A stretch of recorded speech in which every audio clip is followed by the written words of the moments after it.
Guys, thanks for coming. I guess we'll start out with question number one. I just quickly describe your business model, and talk a little bit about how it has changed with the increased interest in cover crops. And then we have some slide presentations. Oh, okay. Introduce yourself. I'm Brian Dunlap with BD Ag Enterprises out of Newman Grove, Nebraska. We have a primarily consulting firm, and then we handle products for farmers as well. Do you want me to go into that or have everybody introduce first? Go through. So our business model, I guess, when it comes to cover crops was kind of came out of necessity. A lot of clients, farmers that we work with, were wanting to get into cover crops, needing products, having a delivery system, and so out of that necessity, we started making it available to them, and worked with primarily just people around the area, partnering with people that could apply it as well as we could apply it through different means. Worked with Cop Seeds and some of the other ones around that provide some of the products, and so that's how we got into it and started into it ourselves. So, I'm Jody Sodoff. I'm out of Minden, Nebraska. The area that I work with is South Central Nebraska in the Lower Republican River district, and we've been allocated on water down there for a number of years, and that's probably what started us into the cover crops. I manage a seed shed out of Minden, and been doing cover crops in my area probably started in 2002 for trying to conserve on water and looking at diversity and crop rotation and soil health and infiltration. So that's probably where I've had the biggest influence, and working with my group of growers down there in the cover crops just to conserve water through cover crops and work with infiltration and try to retain the water where we're into that 9 inches allocation, as that's all we can pump. We're trying to conserve every inch we can get, and cover crops has been a big part of that. I'm Ryan Crank. I'm here on behalf of Roth Aerial Spring. I'm an agronomist for them. Dave and Gerald Roth, they started Roth Aerial Spring about 47 years ago. And about 30 years ago, they started flying on some rye seed and some standing corn. So we've been at the cover crop thing for quite a while. Obviously, in the last probably 8 to 10 years, it's really taken off, and we've seen year-over-year increases in acres covered every year. We're a family-run business. There's only 2 employees, one being myself that's not a family member, so we are truly a family business. We pride ourselves on superior customer service. We've got a 24-hour policy where we try really, really hard to get your acres covered within 24 hours after you turn the maps in. So we know that we're kind of a last line of defense type business. So if you need work done quick, we do it quick. We cover a lot of seed corn acres and just a lot of corn and bean acres. Like I said, it's been a growing aspect of our business. We've got locations in Melford, Utica, Fairbury, and David City. So 4 locations. I'm Todd Cavan with Saunders County Seed Services in Wahoo. Business also includes my brother Russell and my dad Mark. We do cover crop seed sales. We do custom application, and we also have equipment to rent. We got started into cover crops because we wanted to do it on our own farm, and we were having trouble finding the seed. We were having trouble finding ways to get the seed in the field. So we decided that we could, if we were having the same trouble, there were probably a lot of the people that were too. So that's why we got started with the business, got in contact with seed suppliers so that we could supply the seed at a good price. And then we also bought a couple of drills. We rigged up our Hagee sprayer to apply cover crop seed in crop. And like I said, the reason that we did that was because it's just, that was one of the things is when we were first talking to people, you know, trying to drum up business was, okay, you can get me the seed, but how do I get the seed? You know, I have a 10-foot drill that's parked in the back of the shed. It's a, you know, post-World War II Van Brunt, you know, I don't even know if the chains will turn on it. So that was what we did. And then that way, you know, like I say, if you want to rent the drill, you can rent the drill. If you need somebody to do it because you're too busy during harvest, we can do it for you. So that was kind of how we got started in the deal.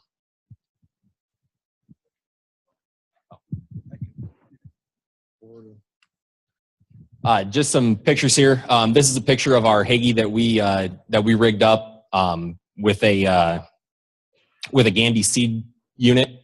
What we did is we took the tank off, and you can it's folded up here, so it's kind of hard to tell, but you can see this is the Gandy box, and then the hoses run from that, and then down the booms, and we have it rigged up on 60 foot to run to seed into standing crops.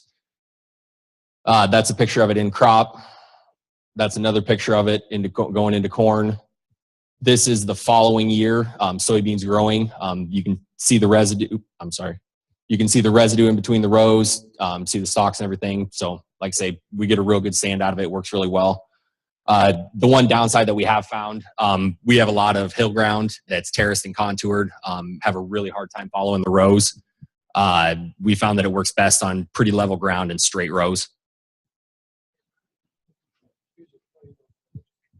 Yeah. Say if you got hills and contours, call this guy, because yeah, I'm not going to run down your corn and get yelled at. And then this is a picture. This is some rye that was. In fact, my brother sent me this picture. I'm not even sure if this is some university research that we're doing. I don't know if this was drilled or if this is what we put on with our Hagee, but this was put into soybean stubble, and it was done late in the year. We harvested those beans somewhere toward the end of October and drilled right after them. And so this is rye that's still coming up. So I know there were some questions about, you know, planting date. How late can you plant your rye? You can plant it late and still get growth out of it in the springtime. That picture was taken on the 4th, so a week ago. Okay, thanks, Todd. Now, you'd mentioned that you had you had rental equipment and some other applicators. You want to go through that? You have drills that you do custom drilling, and then you rent drills? Yeah, that was, like I said, you know, we started out that we were, you know, we kind of started out with the equipment as a way to, as a way to sell the seed, you know, because like I said, one of the things that when we talked to people when we first started the business was, I don't have a way to get the seed on, whether it's I don't have the equipment or even if I had the equipment, I don't have the time. So we went out, we bought one drill. Like I said, we offered it either as rental or we would do the custom work. One drill wasn't enough. We bought two, and now we're looking at getting another drill and another bigger one right now. And so, like I said, yeah, that was why we started. And then with the Hagee, like I said, that was just another way that, you know, if maybe somebody was worried about the timing of it, the goal with it was that we could get into your field earlier and get it applied. You know, like I said, we kind of found out that, you know, on some of the hill ground, it's a little bit tougher to do, but, you know, for seed corn growers or people that have level ground, it's worked really, really well.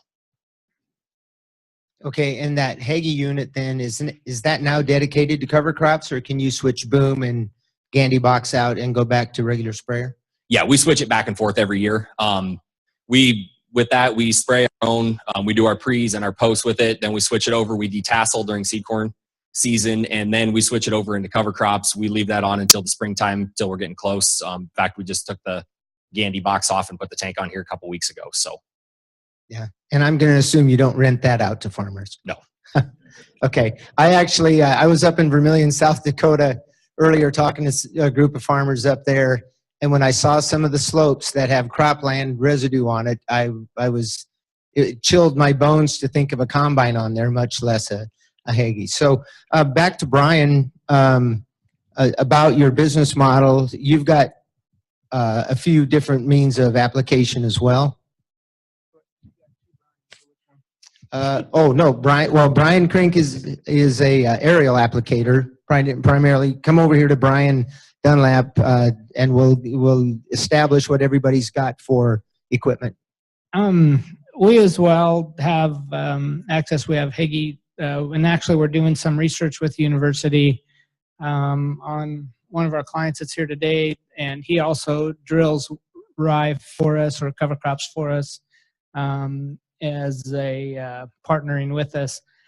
So we have access to Higgy's, which puts in crop applications, partnering with some aerial applicators that will apply rye on in season. We actually have spreader application equipment that we can apply it that way. And as well as a lot of farmers that run their own drills. The only thing that came to me was, I'm sure many of you have more than one Phillips screwdriver in your toolbox. And one thing doesn't fit all and doesn't work for everyone, as these guys have talked about.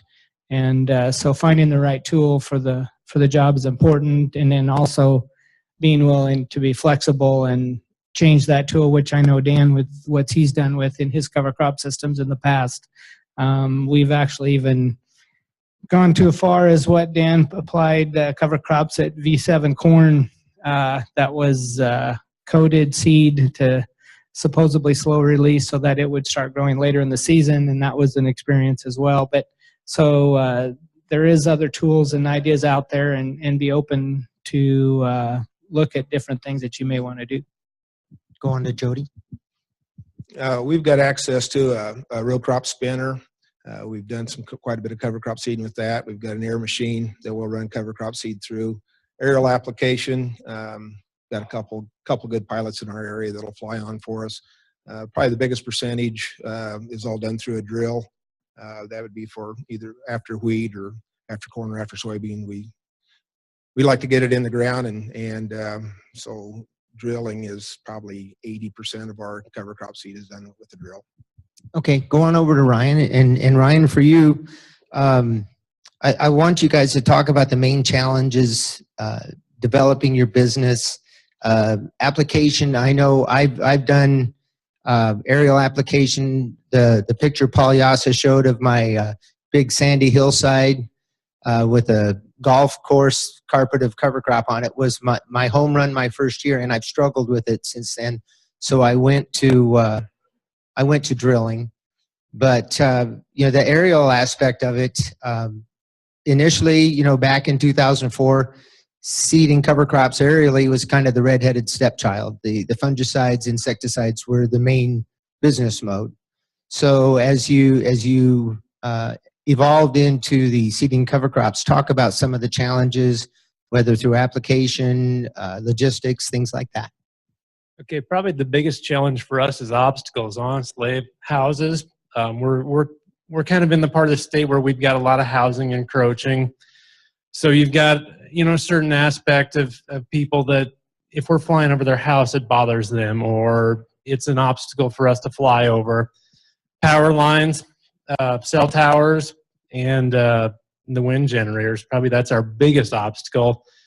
On a more agronomic aspect, the timing. I know we talked about that earlier in the day, is the timing, and you know, what is the right timing? Depends on the year.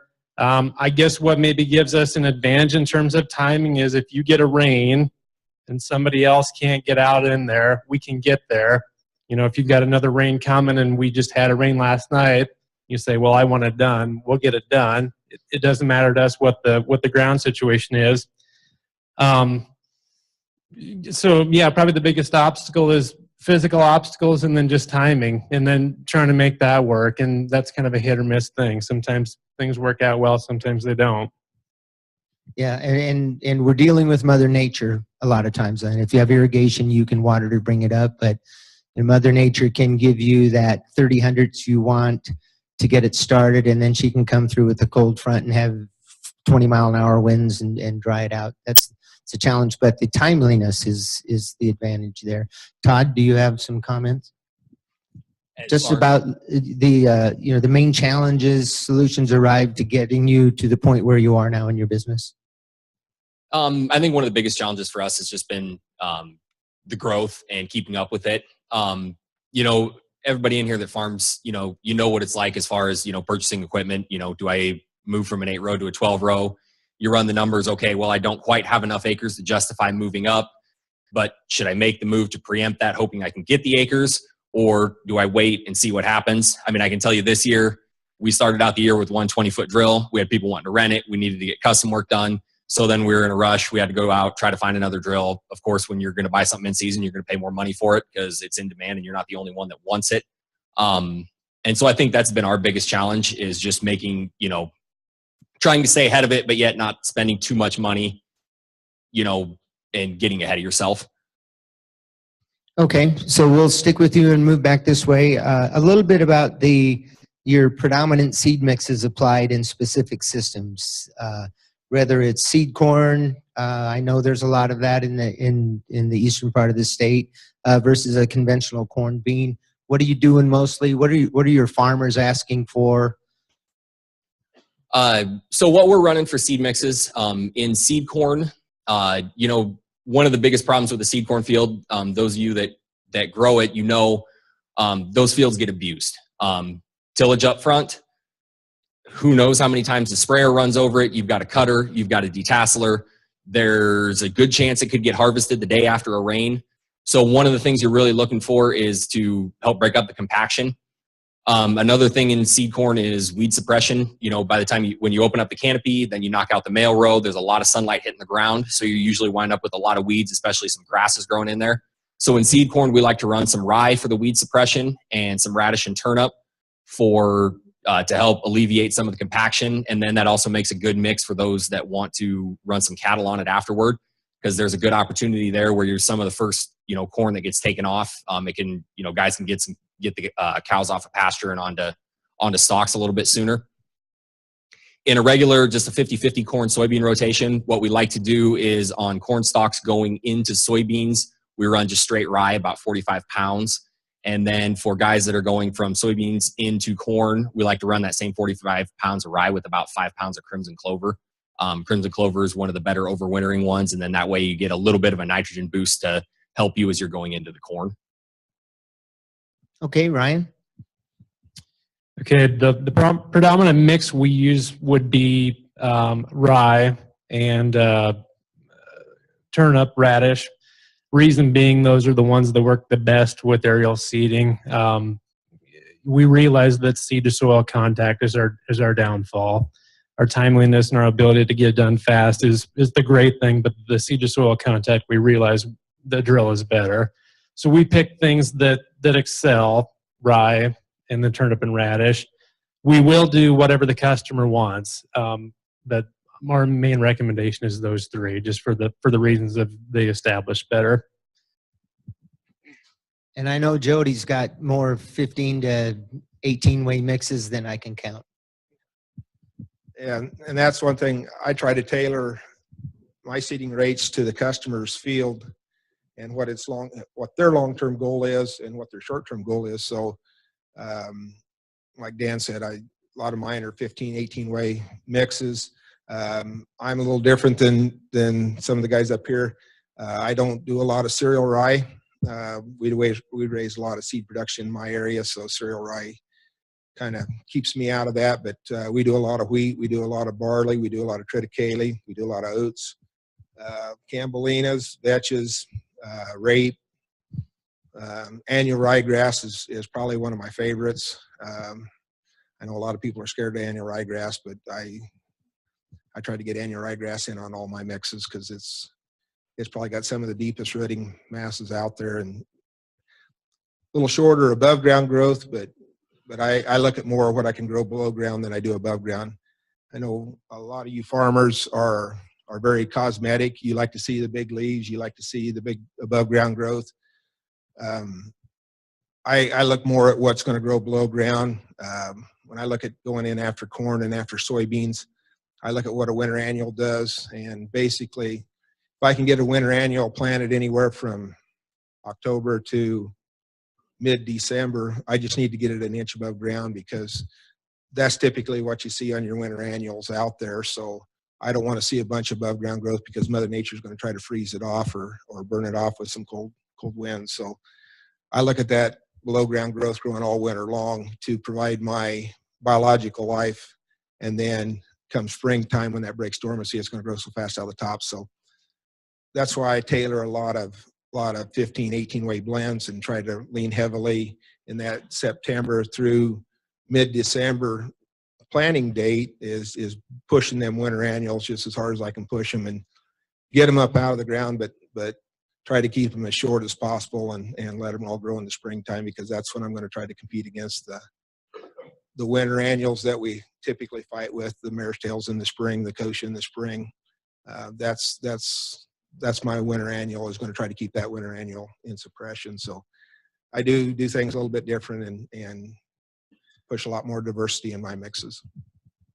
Okay, I'll jump in here. Brian, you just started your business this last year, as far as the cover crops go, but I'll share with the audience, Brian's also my agronomist, and the reason he is, you know, I don't know, how many years have we been working together? I don't even know, but he was the one agronomist I could find 20 years ago or more that said, hey, this no-till is a pretty good idea.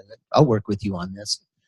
So little loyalty there, I guess, but he's been good to me as far as evaluating the effect the cover crops have had, and looking at the different aspects of the production method. But go ahead. I just wanted to throw that in there. Oh, thanks. So you want me to talk about what we've seen going on? What do you find yourself seeding up in our area, northeast part? What we've been doing, and I have been around cover crops for almost over 20 years. We've done a lot in seed production back long ago, because we're in a lot of sandy soils, and with Tom back there, that what we've seen and getting the above ground cover is important for us for keeping crops from blowing in the summer or spring when you get it planted. Corn getting cut off by sand is not good.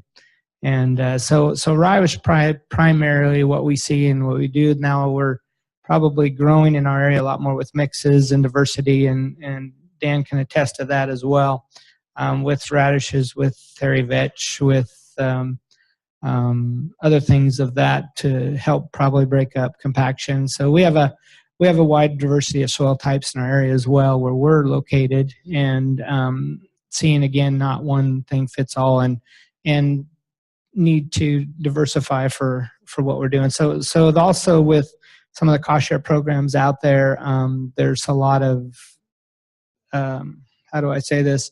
There's some different opinions on what maybe some of the farmers should be using and what they're using on their farms, and it's good to see. And so we're seeing a lot more of that, and we're seeing, to kind of go into maybe one of your other questions, Dan, about the growth potential that's there, because we are seeing the positive influence of cover crops. One of the farmers that was up here earlier said that, you know, it is not about like knowing what these gentlemen have shared up here, if it's really working, but it is working, and now how do we make it work on the farms that we work with and that we are around? So. Okay. And you're going to tell me that you've never gotten in your pickup driving away from my farm shaking your head? All the time, Dan. Okay, Jody, your perceptions for the future, because I happen to think that green is a friendly color for farmers, and I think this is going to be something that expands rapidly. Oh yeah, I don't think we can expand it fast enough in my mind. Seeing this starts back in the late 90s and the early 2000s, and where we've taken it now, I can't push hard enough to have you guys planting every acre to a multi-species mix, because I've seen it for the last 7 to 10 years on what we brought forward in organic matter to soil health to your biological life. I just think that there's so much potential out there, and Dan can probably contest to it too. I run pretty hard with what I promote, and I think it's definitely the wave of the future.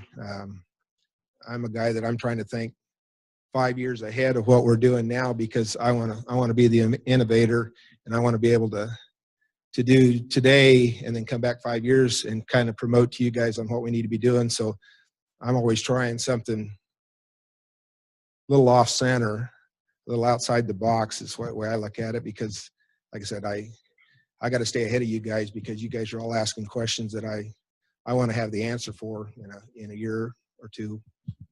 So I think you're all on the right page. You just keep running with it, because it's the right thing to do. Well, I think the future's bright. I think this room is a testament to that. I've been an agronomist for about 17 years, so during that time I've attended quite a few university meetings. And about 10 years ago, Dan and Keith and Paul, they all started talking about this cover crop thing, and everybody's kind of looking at them like, well, what's that all about? And today we've got a room full of people, I don't know, 200-300 people, and probably more at home that wanted to be here and couldn't. So the future is more cover crops. To take that one step further, for us as a business, probably the future is even beyond cover crops. Maybe it's we've got an opportunity to fly on urea or something like that. More fine-tuned nutrient management as more regulations come down the road in terms of that. So it'll be about keeping the nutrients that you have, keeping the soil that you have, and not letting those nutrients leave the farm, I believe. Yeah, I'd basically just echo what everybody else said. I mean, it's up and coming. Like Ron just said, I mean, just a testament is everybody here. I think it's just kind of the next step in conservation. If you drive around this area right now and see how many fields are no-tilled, I mean, it's probably what, Keith, 90%? You think we're there now? I would expect to see cover crops there probably in the next, to get to 90%, maybe it would take 10 years, but it's just going to grow year over year. As we figure it out, we see what works, we see what doesn't. We'll find ways to incorporate them into almost all cropping systems. Because it is the way to go. Like Brian was saying, I mean, keeping your nutrients in the field, keeping your soil in the field, it's your soil is your greatest resource, and this is the way to not only keep it there, but to build it. So. Yeah, and I'd have to concur with all of you. I was at the Buffett Soil Health Conference. That's already been a couple years back, and someone was touting the idea of 20 million acres of cover crops by 2020, and I think that's going to be easily attained. I thought as soon as they said it, because this is green. This is what farmers do. Cover crops and the businesses that attend to it. We're not taking away profit streams from tillage companies. We're creating profit streams for seed businesses and tillage companies to manufacture equipment that makes it easier. So with that, we'll start a little Q&A. If you guys have any questions, we'll do that. Right here. What's a typical cost for renting or for the seed, like a cereal rye, for any of the systems? Anybody? Did you get that? Yeah, I mean, it kind of all depends on your supplier and what rate you're looking to use. I mean, I can tell you that we sold the cereal rye last year for $9.75 a bushel. We'll rent our drill out for $6 an acre. So, like I said, I recommend about 45 pounds. Like I said, that's our personal recommendation for our business, but that'd run you about $7.83, I believe, and then $6 to rent the drill. So it's pretty reasonable. I mean, for well under $20, you can get started. We have one back there. Is there any potential for producing the seed that you're going to be planting locally? For us as a business, Dave and Gerald Roth, they also farm, so they actually produce some of their own seed themselves, mostly rye. So yeah, I mean it's something that can be done. It's something we are doing, so there's definitely possibility there. We see a lot of rye raised in our area. We're starting to see some buckwheat raised and a number of other species. I think as long as you're raising it for your own use, I commend you for that. Raising your own oats, I commend you for that also. The only concern I have on my side selling cover crop seed is if there's a little bit of a cost share involved with the NRCS or CREP or EQIP, I'd like to see a purity tag with that. I think we can get a bad reputation selling cover crop seed and supplying cover crop seed that's not cleaned properly with the weed resistance we got right now.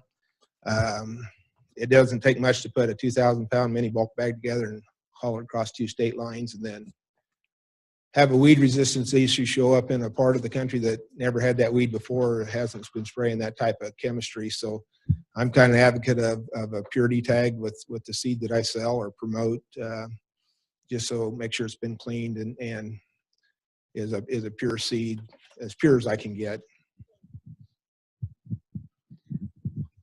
I could comment, I guess, along that line.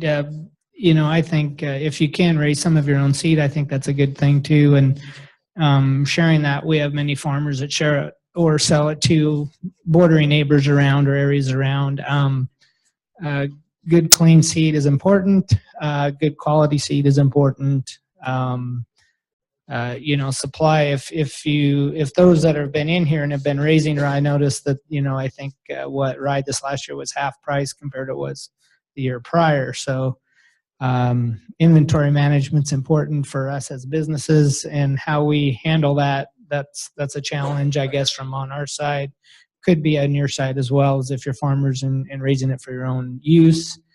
Storing it is another question that raises a lot of questions, which maintaining germ, maintaining quality, insect infestations can really, really hurt germ on just rye. From what, if any of you know, there's several things that you need to consider in looking down the road if you are getting the seed, because when you put it out there, you want to make sure it's going to grow.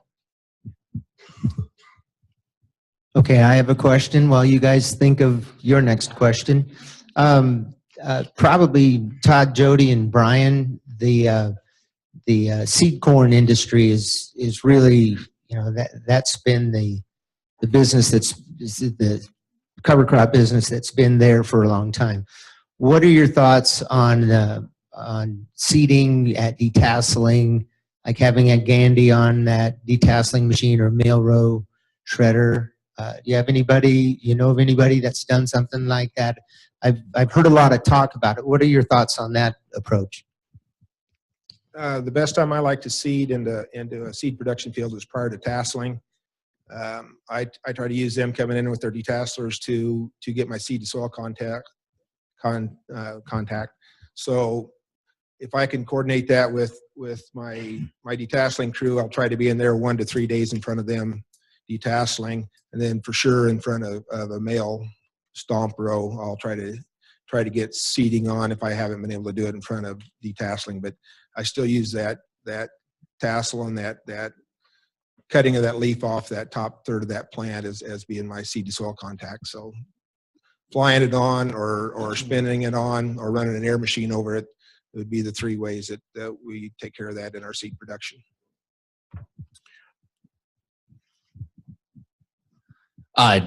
Yeah, I know there's been several of the people that destroy mail in this area. I'll pick on Seth. I saw him over there. He built his own seeder for his mail destroyer, and it worked great. I know a couple of the guys around the growing district here did the same thing.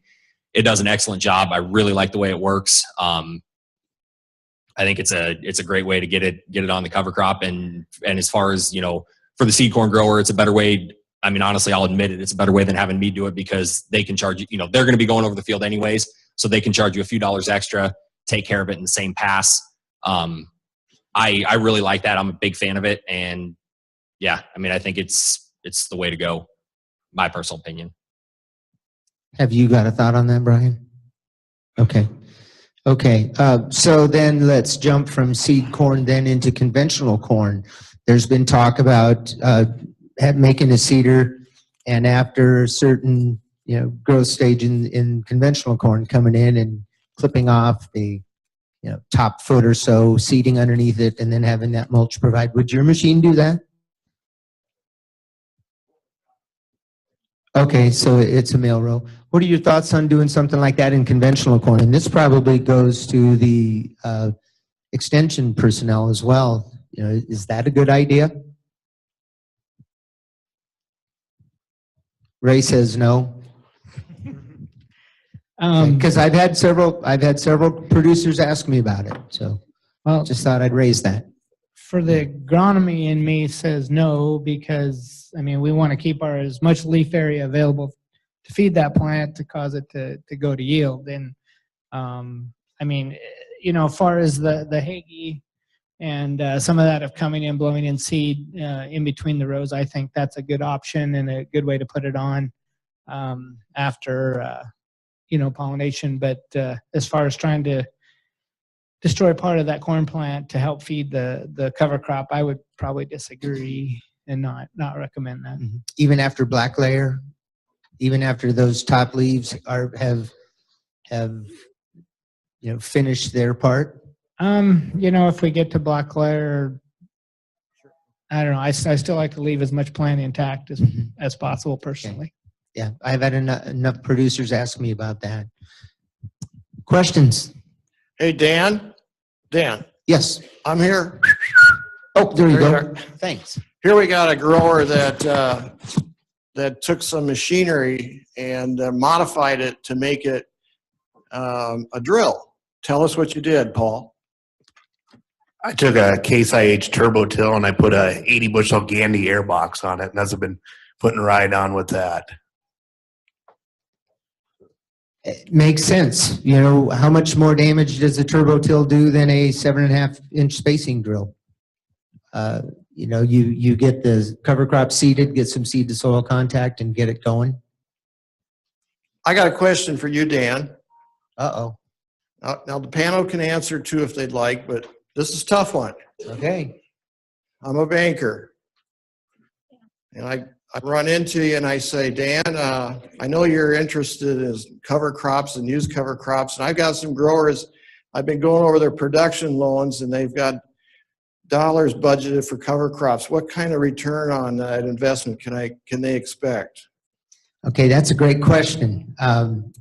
But I'll start my answer off by sharing with you that my banker called me this year and was asking me questions about cover crops and sent his brother to one of our meetings to find out more. So he's on board with that. But the whole cover crop thing, as I showed on that graph with the organic matter, you bounce along at 0.1% a year, and then you add some cover crops after the beans, and you start getting a little bit better, and then you go to continuous, and you get better and better.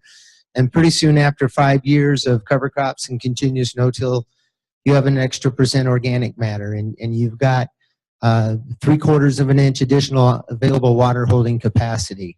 And the whole system of cover crops is about harvesting the rainfall, storing it, feeding it to the crop, so that 3/4 of an inch of available water capacity services your crop repeatedly through the year in each heavy rainfall event. So irrigation, water management, irrigation, water use efficiency is big. Can you put actual dollars and cents to it? No, but I think you can tell yourself right up here that you're getting something out of it. So I guess, that would be the first answer, is that much like no-till, when Paul Yassi used to say it takes 5 years because of the soil structure. Well, it takes 5 years for soil structure to develop to the point where it's noticeable and it's beneficial. And the cover crop thing might be the same thing. You get 0.2 of an extra % of organic matter. You may not notice the difference, but you get a whole %, and then you do.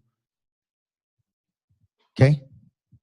Yeah, I've got a quick thought on that. We've got several people in our area that have made sort of a side business out of this. They've got seed corn and they go in and they put cover crop and then they rent it out for cattle.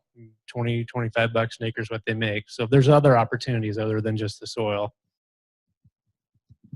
I had a grower down at Macon. We had a 40-acre field we split in half, and we did half cover crops and half eco-follow. Started out with that program. And we took that 40-acre field out for 4 years, 4 consecutive years worth of cropping. And at the 4th year, we were still seeing a yield advantage on the cover crop side, planted at an angle to the 40-acre field. And I took pictures of it and I sent it to Ray Ward, and we had a snow event come through there, and this would have been 2 years after the cover crop was planted. And the side that had the cover crop on it, the snow melted quicker than what it did on the side that didn't have the cover crop. So I guess if I look at a cover crop as a single year event, it might not pay for itself every year. If I look at wheat stubble at a wheat field being a single year event, wheat will probably never pay for itself. But if I look at a long-term advantage that wheat brings to the rotation or what a cover crop brings to the diversity to a rotation. I think that's what I'd have to go back to my banker and say, this is not a 1-year investment. This is going to be a 3 or 5-year investment, or a 3 or 5 crop investment that I'm going to get off this one. So I want to break that $30 an acre revenue, or that $30 an acre expenditure over 5 crops. So can I afford to give up $5 a year for a 1-year investment, is how I would approach my banker.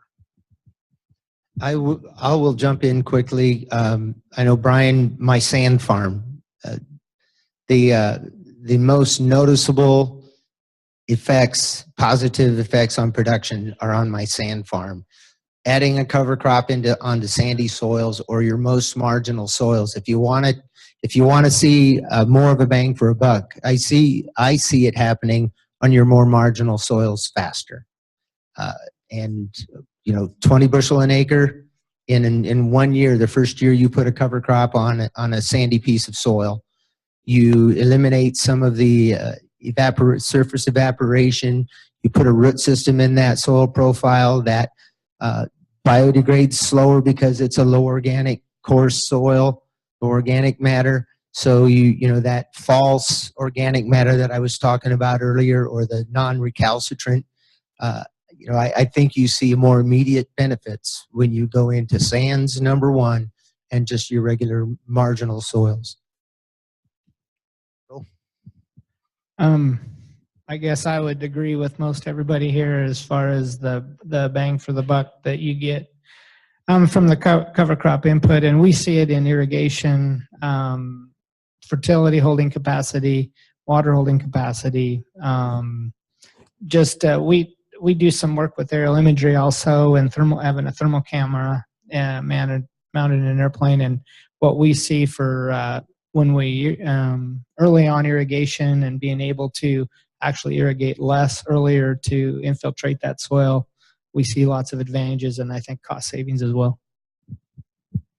To back up what Jody said about the multi-year too as well, in 2012 on this sand farm of mine that I call my piece of crap sand farm, we had a rye, vetch, winter pea cover crop in there, terminated it May 11th. We had great moisture till May 28th in 2012, but then it went dry.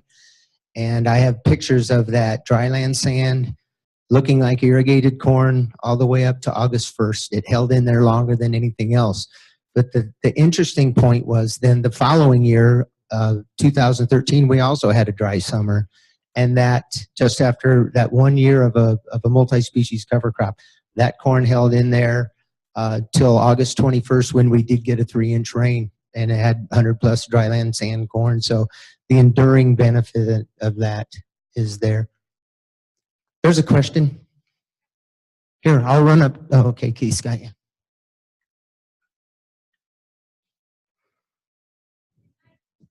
Hello? Okay. Gotcha. Can I plug NRCS a little bit? Sure. We're talking about banking right now, and NRCS does have some programs that maybe aren't being taken advantage of like they should.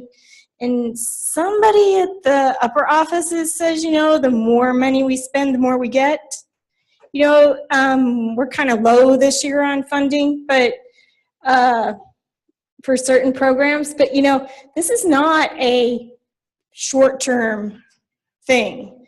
This is we want our land to last forever thing. We want to conserve what we have forever. We don't want that soil washing down the hill because it will take a long time to replace it. So when you talk to people, make sure people know about what you're dealing with. And I'm not talking your local people. I'm talking about all people. What we're dealing with, what assistance we need, because in this time we know that farmers are not really raking in the dough. Okay, so it's not an easy time to add new things to your program. So just think about that, and think about the long-term things, and think about things that you can do as individuals to let people know what people need in this day and age. Thank you. And that's a great segue to, Amen, sister. I'll give you, there's another one there, Keith, but I'll give you a little information. The EQIP program has got very attractive dollars per acre to get your feet wet with cover crops. Currently, number-wise, I think it's somewhere around $42 an acre for a single species, $10,000 a year limit. Do it over 3 years, 3 out of 5 years. Multiple species, a few dollars an acre more. I think that's a very attractive incentive. We'll take some of the risk out of it for you. Okay, we have that question. Yeah, I've got a real quick answer for the banker. If you've got a cash item for lime on a farm, you don't get that back in 1 year, and he doesn't question you on that, so why would he question you on this program? And also, we've got over 50 years experience growing seed corn, and if you want to see your farm get abused, just grow seed corn. And I can tell you, where we're using turnips and rye and rape, you can go out there with a probe and just fall on your face when you probe it in. There'll be maybe a little hard pan on top, but you can bust through it. And before that, before we started doing that, we've got about 15 years of experience with this. Before we started doing that, we had hard pans you can't believe. So just on that thing alone, if you're going to grow seed, you better have a rotation of that, or you're going to have a hard pan you can't live with. Yeah, agreed. Aaron Hurd, our state soil health specialist, had a great line at one of his presentations, and it was let the cover crops burn up all their energy digging, burrowing through those compaction layers, and then the cash crop that follows can follow some of those channels. But it's all about keeping the soils active. Another question? This is for Ryan and then the overall panel. Ryan, planes aren't all the same, are they? Could you describe how they actually spread the seed? Because this year we put oats and some annual rye in that we'd never done before. And then we had a tart down. But could you talk how the plane actually spreads the seed, so how that works? And then I'll follow up. Thanks. Yeah, yep. I'm glad you asked that question because that's something I wanted to discuss anyways. So we run we run 5 planes, 4 turbines, and then 1 smaller Cessna. The seed itself gets put in the liquid tank. Obviously, you would clean the liquid tank out, dry it, and then you pull all the liquid plumbing off, and then there's a spreader that goes underneath. And it's just a simple little flap mechanism. Little flap comes open, and then there's a stainless steel spreader that's, I don't know, probably about 5 foot wide, and it has fins. The air comes in the front, kind of grabs the seed, and then there's fin deflectors that push it out.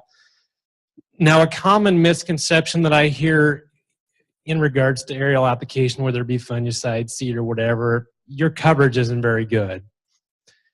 Maybe, maybe not. People tend to forget that when that airplane's flying through the air, you've got a 10,000-pound object, give or take, that's shooting through the air at 150 miles an hour. It's creating downdraft, and if you've ever watched the plane fly across the cornfield, the plants are literally going like this. So you're getting the product on, and you're shaking it in. So I don't know that I buy the theory of poor coverage with an aerial application or an airplane. That's my opinion. So does that answer your question thoroughly?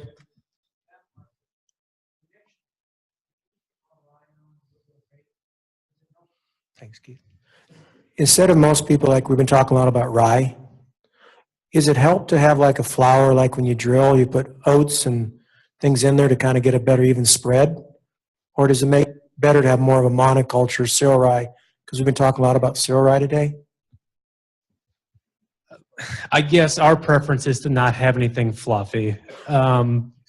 It's kind of like a dry fertilizer spreader. If you've got heavy prills like a potassium or something, you flick it through the air and it's a dense prill, it's going to fly farther. Same theory with dropping it out of an airplane. If it's oats or something, it's going to kind of flutter and flap, and it's probably not going to land maybe exactly where you want. Where if you've got something denser like a rye that isn't fluffy, you're probably going to have better success getting a better spread pattern. Follow-up question to that would be, and I've heard farmers argue about this, is what is the optimum height for an airplane to fly off the ground? Do you follow the contours, the topography? Do you go straight across? Settle that argument for me so I can take that home. All right. Well, it's kind of pilot preference. When he gets to a field, if you've ever watched them come to a field, they'll circle it a few times, and they're in their mind mapping out the field and how they need to spray it. The optimum height, it kind of depends on crosswind, kind of depends on how your aircraft is set up. We pattern test all of our aircrafts with water every year. This is sort of not in regards to the cover crop, but we do a lot of calibration things. Optimum height when you're spreading seed or fertilizer is actually higher than liquid. I would say for cover crop, probably 40, 50 feet, something like that. Depends on topography, and yeah, we do follow the topography as best we can. Last fall, I just had a crazy idea, and I just took the old tractor, wide front, and just went down 6 rows of soybeans, just to see what happened. It already dropped leaves, and I just thought I'd see what happened. And they were fairly tall, and they just bend over and pop back. Now my thoughts are, I've got an old front mount cultivator, strip it down, put a Gandy box on, and rig up something to put, say, 15-inch spacing with like old grain drill parts. Any reaction? I mean, I'm sure it can be done. Yeah. Yeah. Well, way back when Great Grandpa was dropping it in behind an old high-rise F-15. So.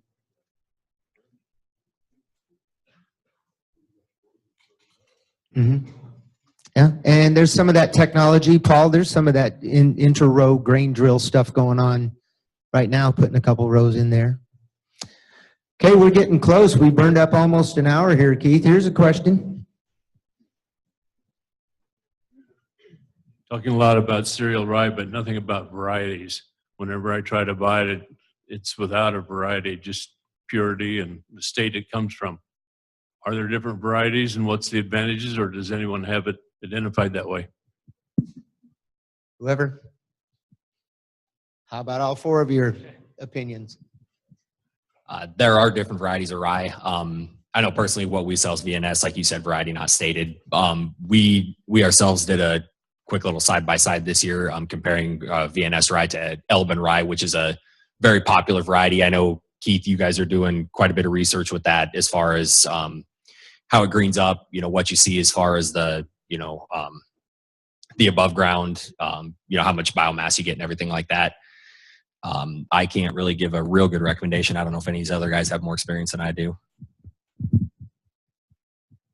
Probably in our area, VNS is probably second only to Elban. Elban is probably the Cadillac in south central Nebraska, north central Kansas. It seems to grow a little bit faster in the fall and definitely greens up faster in the springtime. It's a little pricier than what VNS is, so most of the rye probably starts out as Elban, and then as the farmers grow it and raise it and put it in their bins, then it becomes VNS in our area. In our area, it's what's the price? So nobody asks usually what variety you want or have. It's more about price. So Ray, the answer would be similar to your question when you're asked about fertilizer. You either do it or you don't. Yeah. I got a question for Jody. Jody, do you have any cover crop acres that are dry land? Yeah, a lot of my acres are dry land. A lot of it goes on after wheat, and it's a multi-species that is grown through the summertime. We do have quite a few acres of fall seeded cover crops right now. You guys are all talking rye. Right now, my cover crop's wheat. I don't know if I'm going to get enough moisture to get my wheat up. I've went 4 out of the 5 years where I've never had a wheat crop in south central Nebraska. So I've used my wheat crop as a cover crop, and we turned around and planted either beans or corn or milo or sunflowers in it. So right now I do have a lot of acres of cover crop, and it's wheat crop now that's insured. So we'll have to see what happens. So how do you advise growers in the spring, whether it be rye or it be wheat or a mix, as far as soil moisture and planting. You know, it doesn't have to rain in your world. That's why I'm asking you the question. And we want to put we want to put corn seed in the ground. We want to put bean seed in the ground that germinates and produces a grain crop. And does that cover crop pull moisture out of the soil for that germination process to take place? It might pull a small percentage of moisture out of the soil, but it's going to protect more of my deep moisture. And typically from April 15th to 20th of May, I'll get it rain to get it up. So I'm not concerned about my top 4 inches of moisture. If I have to plant it in dry, it'll go in dry, but Mother Nature will give me the moisture to get it up. What my cover crop's going to do, it's going to protect that 6-inch, 12-inch to 36, 48-inch moisture. It's going to keep that from leaving me. So surface moisture isn't a concern in my area where I'm going to get the spring moisture. Well, if there are no more questions, we've hit the magic hour. Thanks, gentlemen, for sharing your business models and experience with us.